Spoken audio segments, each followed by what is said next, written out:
सदगुरु देव की जय हो, बंदी छोड़ कबीर साहिब की जय हो, बंदी छोड़ सदगुरुदेव रामपाल जी महाराज की जय हो। सत्साई पुण्यात्माओं, परम पिता परमात्मा आप सभी मेरे भाइयों का ज्ञान विवेक बुद्धि इतनी बढ़ा दे कि कोई भी वर्तमान में अधूरा काल दूत आपको जरा भी मूर्ख ना बना पाए। क्योंकि आजकल ऐसे लोग आए हैं जो शब्द का एक उल्टा अर्थ करके शब्द को आत्मा बताकर जनता को भगत समाज को भ्रमित किया करते हैं।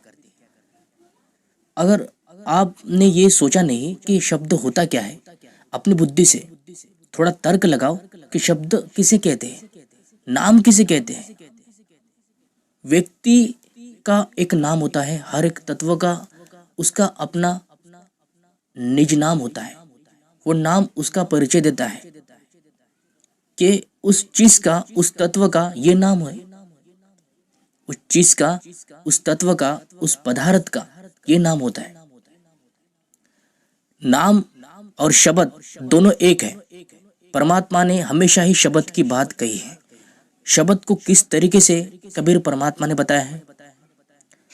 पुण्यात्माओं, ये लोग जिस भी गुरु का, अगर इनको कोई भी गुरु का चेला मिलता है, अगर वो मंत्र बोलता है या मंत्र जाप करता है, तो ये लोग उसका खंडन करते हैं कि तंत्र मंत्र सब झूठ है, इनमें उलझना नहीं है, ये तंत्र मंत्र जो है ये झूठ है। अब उनको ये नहीं पता कि ये तंत्र मंत्र झूठ किसके संबंध में कबीर साहब ने बोला है अपनी साखी में। और एक जगह कबीर साहब जी कहते हैं, लेकिन ये लोग नहीं बताएंगे, ये लोग केवल अपनी ही वाणी निकालेंगे जिसमें इसका ही फायदा हो, इन नकलियों का। आपको दिखाते हैं कबीर साखी में कि कबीर साहब ने किस तरीके से उस नाम को, उस शब्द को क्या बताया है। देखिए, आपको दिखाते हैं, जो नाम शब्द है परमात्मा ने उसको मंत्र बताया है, मंत्र। और ये लोग जो है अपनी भेड़ चाल चलकर ठगते हैं सभी संसार को। और ऐसे ही इनकी जो लिपा पोती का ज्ञान है, इस तरीके से लोगों को सुनाते हैं कि लोग समझ नहीं पाते, क्योंकि ज्ञान किसी को होता नहीं है। वो अपना खुद का विवेक छोड़कर किसी और का विवेक धारण करते हैं। और खुद का विवेक क्या होता, और खुद का विवेक उनका खत्म हो जाता है। किसी और की बुद्धि से, किसी और के विवेक से हम चलेंगे तो हमारा विवेक तो खत्म हो ही जाता है। तो हमें स्वयं अपने तर्क और बुद्धि का भी उपयोग इसमें करना होता है कि पहले परख कर लीजिए। जो गुरु हमें शब्द के बारे में इतनी बड़ी बड़ी बातें बोलता है, बताता है, क्या वो गुरु सच में उसके पास शब्द है या केवल ध्यान है। कई ऐसे गुरु आपको मिलेंगे जो नकली शब्द जपवा कर ये कहते हैं कि पहले आपकी ये कसक बननी चाहिए कि गुरुजी ने मुझे कहा कि 52 अक्षरी का कोई नाम नहीं जपना है। फिर बाद में आपको ये याद सत्संग की आएंगी कि गुरुजी ने बताया कि नी अक्षर शब्द है, वो 52 अक्षरी नाम नहीं है। गुरुजी ने तो हमें 52 अक्षरी नाम दिया है। ठीक से भाव आपका जागेगा, ये इनका कहना है। पुण्यात्मा, क्या किसी रोगी को तो इस तरीके से पुण्यात्मा बताया जाता है, जो अधूरा गुरु होता है वो क्या बोलता है कि आपको 3 साल तक ये नकली शब्द को जपना है। ये नाम मंत्र तो असली नहीं है, लेकिन महिमावाचक नाम को ही ये शब्द 5 शब्द कहते हैं, उसी का दान देते हैं।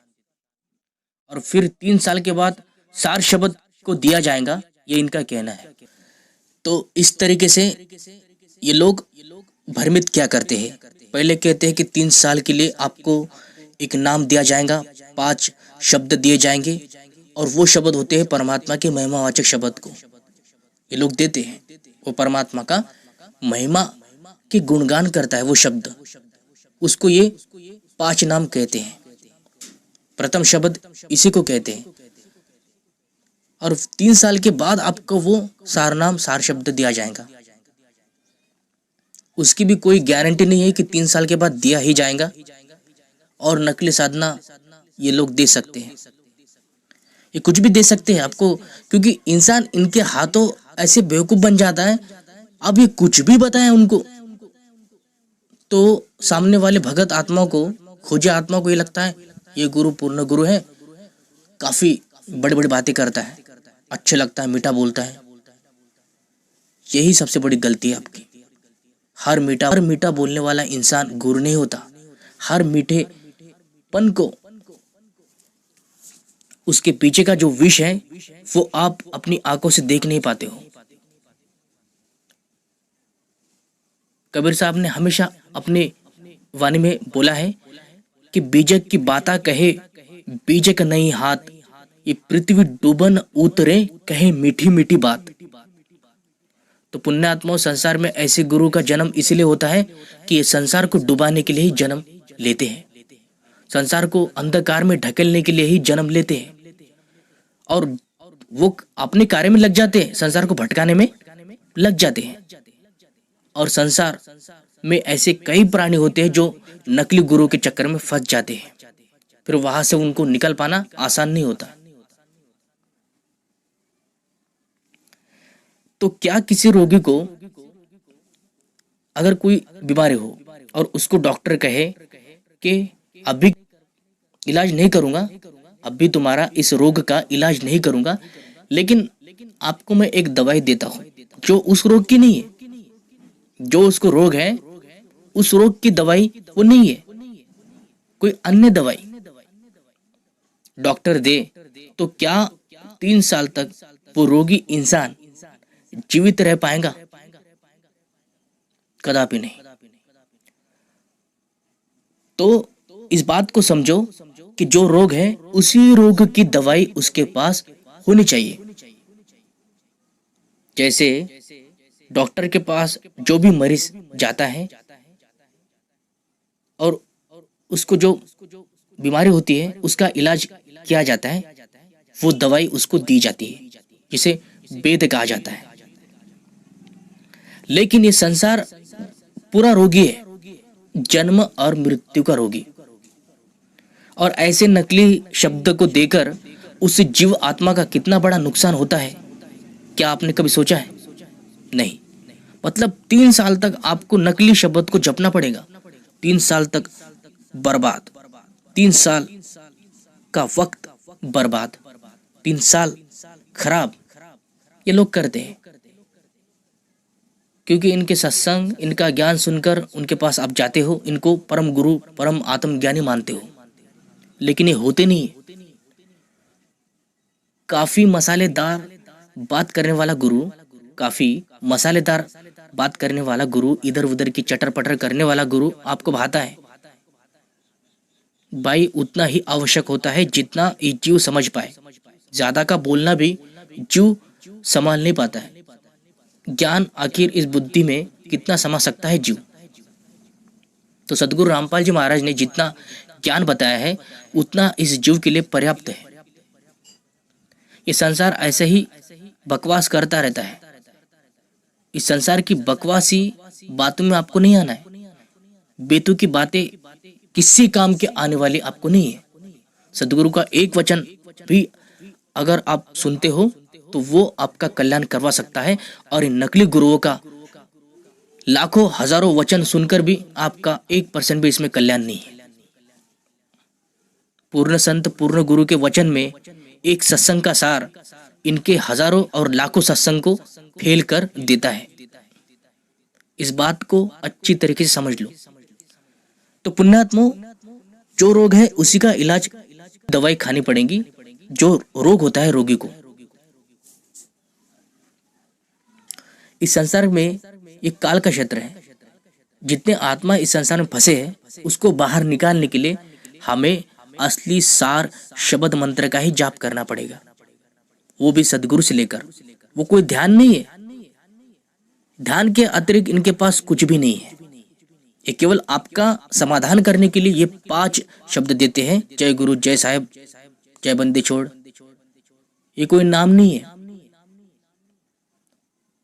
ऐसे नाम कोई नाम होते तो फिर तो हर पंथ में, हर शाखा में यही नाम मिलते हैं। कहीं ना कहीं ये शब्द पढ़ा जाता ही है। महिमावाचक नाम को इन लोगों ने नाम का, शब्द का नाम दिया है। तो ये भूल कभी आपको नहीं करनी है।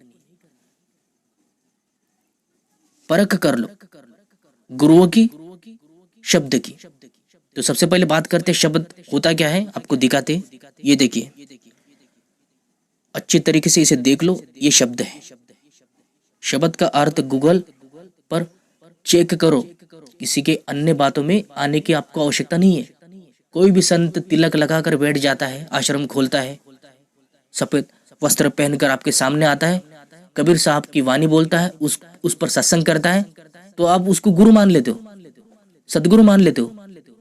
नहीं, बिल्कुल नहीं। बिना अधिकारी के और गुरु से द्रोह करके गुरु बनने वाला व्यक्ति कभी भी परम पद को प्राप्त नहीं होता है। वो गुरु भी और वो शिष्य भी दोनों डूब के भवसागर में ही गोते खाते हैं। तो वर्तमान की स्थिति को देखते हुए शब्द को, नाम को आपको समझना है कि शब्द नाम क्या है। परमात्मा का नाम भाई कबीर है, तो ऐसे ही परमात्मा का वो सार शब्द है। लेकिन उसका सुमरन जो है ना, वो नी अक्षर का है। उसमें होठ और कंठ को नहीं लगाना पड़ता है, मुख से बोलना नहीं पड़ता है। सार शब्द, मुख से जो बोला जाए वो जाप है, श्वास के जरिए जो बोला जाए वो अजपा है, धुन सुनी जाए वो अनहद है, और बिन कहे बिना बोले अकह की तरह साधना करना, बिना बोले बिना कहे सुमरन करना, वो होता है सार शब्द का ऐसा गुप्त जाप है।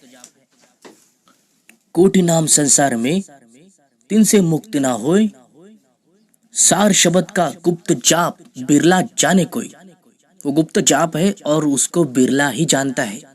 बिरला का अर्थ है वो संत, वो गुरु जो उसका भेद जानता है, जिसे भेदी गुरु कहते हैं, शब्द गुरु कहते हैं। तो इस तरीके से सार शब्द को बताया गया है कि उसका मूल जाप है भाई, और ये जाप का खंडन करते हैं, अजपा का भी खंडन करते हैं, मंत्र का खंडन करते हैं, और एक ही साखी दिखाते हैं कि तंत्र मंत्र सब झूठ है, तंत्र मंत्र सब झूठ है। ये इनके लिए फाइनल है, अंतिम वाणी है इनके लिए। लेकिन उसी साखी में यदि आप पढ़ते हो ढंग से, तो उसी साखी में आपको ये भी पढ़ने को मिलेगा, साकट ते संत होत है जो गुरु मिले सुजान, राम नाम निज मंत्र दे छुड़वे चारों खान। वो राम का नाम जो है, वो परमात्मा का जो शब्द है, वो परमात्मा का नी अक्षर नाम है, अकह नाम है, अबोल नाम है, विदेह नाम है, वो एक मंत्र है। और वही राम का नाम जो है, उसी को मंत्र कहा जाता है। गरीबदास महाराज ने जो मंत्र बताया है कि राम नाम जप कर धीर होई, ओम तत् मंत्र दोई, ये राम का नाम है। और ये सार शब्द के लिए बोला गया है कि चारों खानी छूट जाती है। जो चार खाने में पड़ता है, लक 84 योनि में पड़ता है, उसकी योनि ये शब्द छुड़ाता है, की योनि ये शब्द छुड़ाता है। और शब्द के बिना ये चारों खान जीव आत्मा की मिट नहीं सकती है। तो शब्द ही उस चारों खान के समाप्ति कर देता है, और वो राम का नाम है, वो मंत्र है, मंत्र शब्द है वो। तो ये गुरु लोग जो है, ये आपको भ्रमित करते हैं, कोई भी नाम देते हैं, कोई भी साधना आपको देते हैं, और आपके जीवन को ऐसे ही बर्बाद कर देते हैं। लेकिन आपको भी विवेक और बुद्धि लगानी है, कबीर साहब के वाणी को यथार्थ रूप में समझने का प्रयास करना है। तो पुण्यात्माओं, कबीर साहब ने कहा कि राम नाम निज मंत्र दे छुड़े वे चारों खान। अब ये मंत्र देता है सदगुरु। ये राम का नाम जो है, ये राम राम नहीं, उसको मूल रूप से परमेश्वर आदि पुरुष परमात्मा को, सत्य पुरुष को राम कहा गया है। और कबीर साहब ने 4 राम कहे, जो सबसे परे है, इस संसार से परे है, जन्म मरण से परे है, उस राम की बात कर रहे हैं। उस राम की बात है ये, दशरथ पुत्र राम की नहीं। वो तो संसार में आकर चले जाते हैं, मिट जाते हैं, जन्म मरण में पड़ जाते हैं। बताया जा रहा है उस असली राम का नाम बताया जा रहा है, और उस असली राम का नाम, सत्य पुरुष का नाम ही गुप्त नाम मंत्र शब्द है।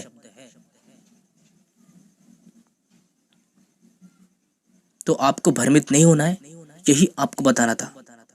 तो सावधान रहिए, किसी भी गुरु की बातों में आपको आने की जरूरत नहीं है। तो मिलते हैं अगले वीडियो में, तब तक के लिए सभी को सत साहेब, जय बंदी छोड़ की, जय बंदी छोड़ की।